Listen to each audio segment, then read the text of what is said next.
on est souvent un peu égocentrique, hein, surtout les neufs. C'est la vérité, on a envie d'avoir les meilleurs ballons du monde. Moi, les ballons de merde, j'en voulais pas. Hein. Donc eux, ils mettaient la tête où je mettais pas les mains. Hein.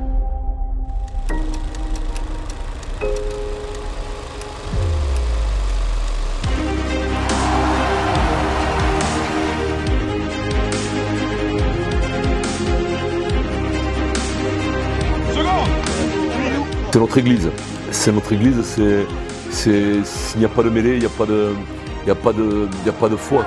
Tu assumes ton corps et tu assumes ta personne et je pense que c'est ça qui m'a rassuré dans la mêlée.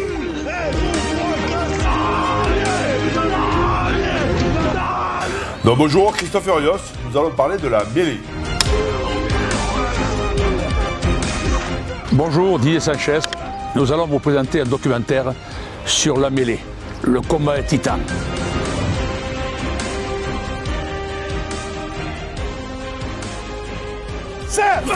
Voilà, on garde, allez, on travaille. Les avants et les demi de mêlée, vaste sujet. Les demi de mêlée, on va dire, on les a toujours détestés, quoi. Ils nous ont pété les noisettes tout le temps, voilà.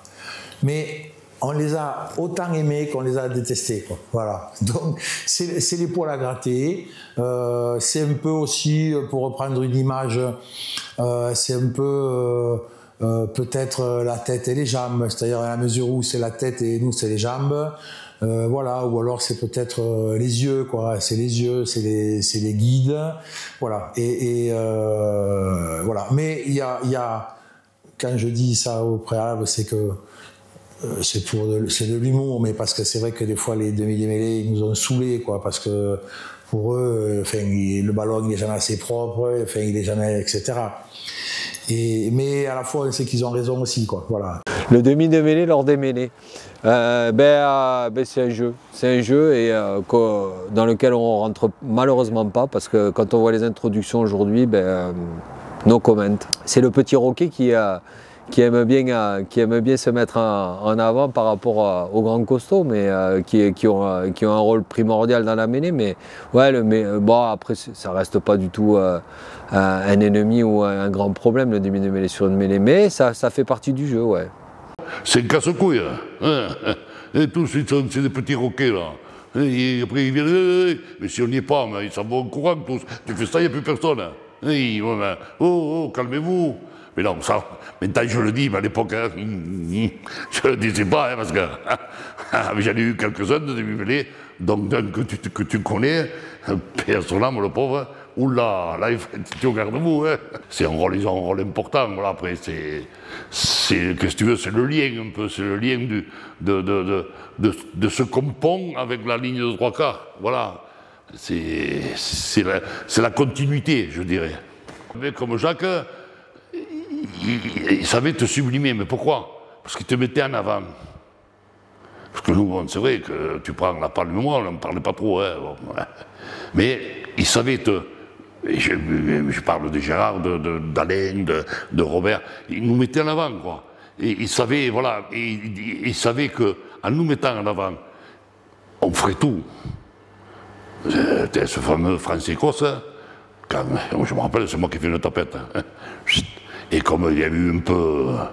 Et comme tu dis, le talonneur avait bougé, il y a un scud qui est parti sous la mêlée, et il était un peu énervé. Et l'autre il est monté, il lui a foutu la fracture ouverte, hein. Il avait l'os comme ça, là, hein, que je me rappelle Didoupen, un pauvre, il lui a fait... Hop, il y a bien pas de semence, y aller. Mais je peux te dire qu'on n'a pas été sourds, hein. Ouh. Et après, voilà. Mais c'est des mecs, ils ont ce don, voilà, ils savent parler, ils savent... C'est des coquins en plus, tous ils ont oublié d'être cons, tous c'est des... D'abord ils le savent, il faut 1m52 tous. Hein. Et bon, je plaisante quand je dis ça, mais c'est tous des teckels, ils ont besoin d'héros, ils se cachaient derrière. Et nous, combien de fois on s'est battus, enfin, chaque fois on s'est battus à cause des arrières, jamais à cause des avant, parce qu'on se respectait trop. Menteur, mais bon, c'est pas vrai ça. Mais je viens de dire une connerie là, mais c'est pas grave, je continue. Mais le petit, il fallait le protéger, quoi. Voilà, c'était lui comment dire, le chauffeur de l'autobus quelque part. Mais souvent, nous, les demi de mêlée, on s'est adjugé un peu ce truc de dire on connaît la mêlée, etc. Et avec l'âge, avec l'expérience, je me suis aperçu qu'on n'y connaissait pas grand-chose, quoi. Parce que quand t'en as pas fait, c'est compliqué. Alors des fois, tu vois, je dis pas que quand je dis qu'on n'est pas grand-chose, j'exagère un peu, mais on peut pas être dans le détail comme ceux qui l'ont fait. C'est pas possible. C'est pas possible. Un demi de mêlée, parce que ça fait partie de la mêlée. Un demi de mêlée avec la teigne, un demi de mêlée physique, mais qui met le timing, qui met de la vitesse, qui colle le ballon, qui a un bon jeu au pied, que c'est important, et qui crée des espaces, et qui avance avec le ballon, et qui des fois, il marque. Ça, c'est bien.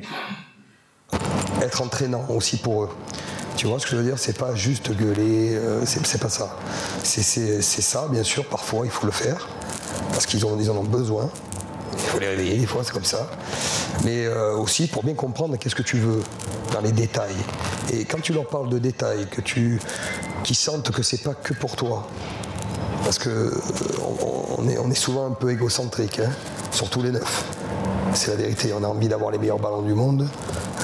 Moi, les ballons de merde, j'en voulais pas. Hein. Donc, eux, ils mettaient la tête où je mettais pas les mains. Hein. C'est quand il y a le travail de merde, c'est de temps en temps, quand il faut passer sous les roues du camion, il faut y aller. Leur montrer qu'aussi, toi, t'as pas peur, et même si t'es pas foutu comme eux, c'est de leur montrer que toi, t'as pas peur et qu'il n'y a rien qui te fait peur. C'est peut-être ça aussi, faire don de soi et qu'ils gagnent leur respect. Et Baptiste, c'est l'ami des piliers, lui.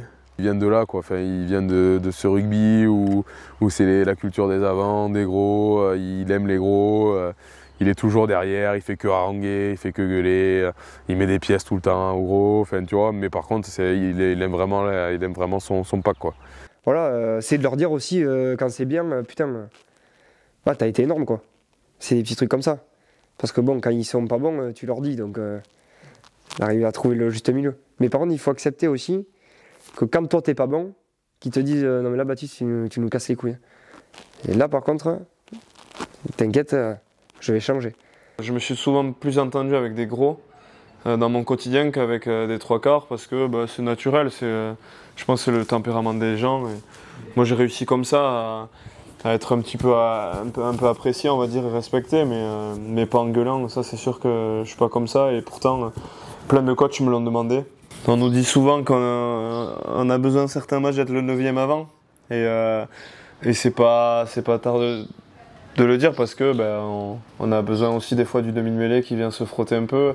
On est souvent un petit peu le plus casquant de derrière pour essayer de se frotter aux avants. On est toujours en train de s'accrocher avec des avants alors qu'on sait que s'il se passe ce qui se passe, on finit entre quatre planches.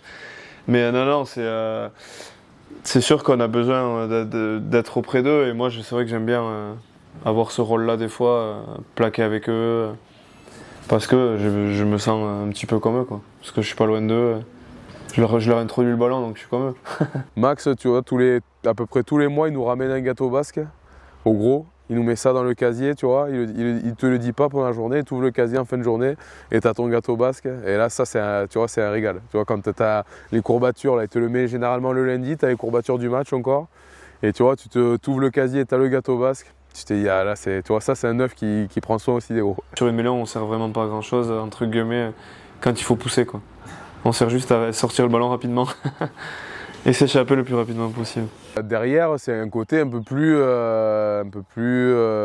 jet set. Enfin, c'est un peu plus mature. Et devant, on garde quand même cette humilité, ce truc d'être ensemble. Donc, je pense que Max est aussi beaucoup comme ça, tu vois. C'est un mec qui est très humble et qui aime le groupe. Ça dépend du demi de mêlée. Voilà, si je vais comparer Torossian à Dupont, c'est pas du tout la même chose, quoi. Torossian, je ne parle Torossian parce que c'est celui qui m'arrive le premier à l'esprit, mais la fameuse phrase le 9e avant, le 5e élément, si tu veux. Mais le truc, c'est Torossian, mêlé con, il gueulait, tu rentrais, crève là, tu vois, des trucs comme ça. Bon, C'était différent. Monsieur l'arbitre, regardez, il triche. Bon, voilà. Mais oui, le demi de mêlée pour avoir de l'importance. Mais c'est pas par son poste, c'est par sa personnalité. Bon voilà. Et, voilà, si Dupont il commence à insulter et puis d'en face, à mon avis, ça va pas le faire. Je dis pas que Torossi est meilleur que Dupont, hein, c'est pas le même style. Mais comment te dire, oui, un demi de mêlée, c'est important.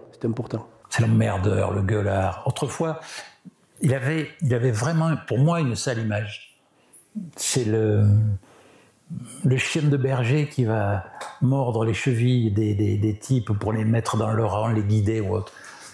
Mais c'est pas ça, je pense que c'est plus compliqué que ça. Mais c'est quand même le mec qui s'en sort bien, quoi. C'est le demi de mêlée, comme son nom l'indique, c'est-à-dire, c'est même le trois quarts de mêlée, il a les trois quarts dehors et les deux doigts dans la mêlée, quoi.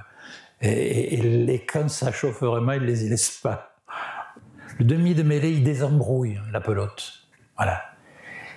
Il balance, et le demi d'ouverture, lui, il va commencer à voir, il dit hop, ça. Voilà. Mais le demi de mêlée, il est encore dans le chaudron pour moi. Le demi-mêlée a une importance, terrible. Terrible sur le pack et sur l'équipe. Mais sur le pack, il a son importance. Ah ouais. Les gros voudront faire plaisir au demi-mêlée qui fait 1m20, 20 kg de tension. Hein, voilà. Voilà. Si vous avez un demi-mêlée qui dit rien, qui est tout là, qui se lâche. Non. Il faut qu'il soit l'ami des gros. Ah, s'il n'y a pas d'amour entre demi-mêlée et ses avants, il ne faut pas qu'il joue demi-mêlée, le mec. Il faut qu'il joue ailleurs. Moi, je dis toujours, c'est avoir une communication juste. Voilà. Parce qu'aujourd'hui, les avants sont centrés sur le combat, sur beaucoup d'informations. Les prises de décision doivent être plus rapides.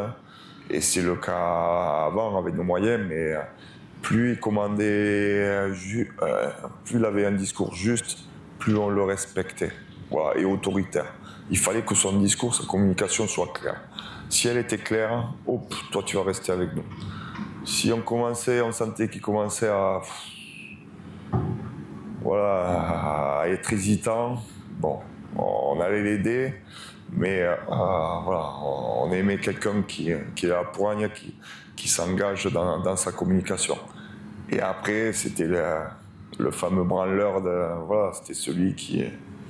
C'était notre jouet, quoi. C'était celui qui nous chambrait, qui nous faisait dégoupiller, mais qu'on appréciait le plus, quoi. Voilà, il fallait qu'il soit chambreur, qu'il soit...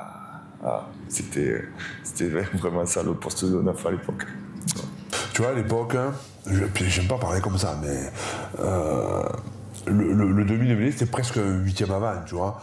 Mais pas forcément dans sa façon de jouer, parce que nous on jouait avec Fred Séguier, qui n'était pas du tout comme ça. C'était un joueur qui était classe, quoi. Classieux. Il allait vite, il avait une très belle qualité de passe, c'était un bon joueur. Par contre, il aimait être avec les gros, quoi. Tout le temps. Tu vois, tu faisais un repas de gros, il y avait le 9. C'était impensable de faire différemment. Aujourd'hui, tu fais un repas avant 3 quarts, le 9 il est avec 3 quarts. Hein. Il n'est pas avec les gros, tu vois. Et j'ai toujours aimé, moi, des 9 qui soient très proches des avants, quoi. Voilà. Tu vois, aujourd'hui, par exemple, nous, on a Baptiste. Baptiste, il aime être avec les avants. Il aime être avec les gros, tu vois. C'est un petit qui a été éduqué comme ça, tu vois. Bon, d'abord, lui, il est un peu talonneur dans sa façon de jouer au rugby, mais il aime ça, quoi. Il aime ce rapport avec les mecs, et notamment avec ceux des avants. Je dis pas avec ceux des 3 quarts, mais il aime ça. Tu prends un Seb, par exemple, Seb Bézi, il est un peu différent. Il préfère cette relation avec les 3 quarts. Son côté sûrement Stade Toulousain, tu vois. Un demi de mêlée, c'est... normalement, ça doit être le bébé des avants. Ça doit être celui qui est protégé par les avants, tout en se faisant respecter. C'est un peu le contraste, mais voilà. Dans le demi de mêlée, il a besoin, je le dis souvent à Baptiste, il a besoin d'être dur avec les avants, parce que les avants ont besoin d'être durs. Parce que les avants, ils s'endorment. Les avants, on dit toujours, ouais, la mêlée, la touche, les molles, mais il n'y a pas que ça aujourd'hui dans le rugby. Il faut se bouger le cul, tu vois. Et les avants, ils ont tendance à faire que ça. Donc il faut être à la fois dur avec eux, parce que faire que la mêlée, les molles, ça ne suffit pas aujourd'hui.